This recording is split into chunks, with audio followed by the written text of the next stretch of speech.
അറിയാതെ വിളിച്ചതായാലും അറിഞ്ഞുകൊണ്ട് വിളിച്ചതായാലും ശരി, രാധ കൃഷ്ണനെ വിളിക്കുക തന്നെ ചെയ്യും. കാരണം കൃഷ്ണൻ രാധയുടെ ഓരോരോ കണത്തിലും ചേർന്നിട്ടുണ്ട്. ഇങ്ങനെയൊന്നും സംസാരിക്കാൻ പാടില്ല കൃഷ്ണ. ഞാൻ എത്ര തവണ നിന്നോട് പറഞ്ഞതാ, ഞാനൊരു വിവാഹിതയായ സ്ത്രീയാണ്. ഞാൻ വെറും രാധയല്ല, ഒരാളുടെ ഭാര്യയാണ്, ഒരു വീട്ടിലെ മരുമകളുമാണ്.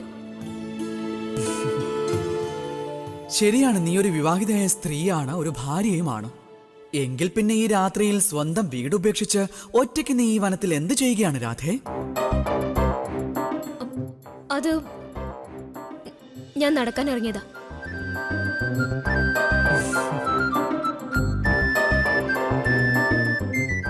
നുണ പറയണ്ട.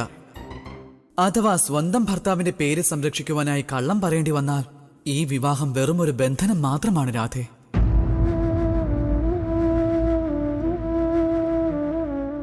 പരിശുദ്ധ പ്രണയത്തിൽ കള്ളത്തിന് ഒരു സ്ഥാനവുമില്ല രാധേ.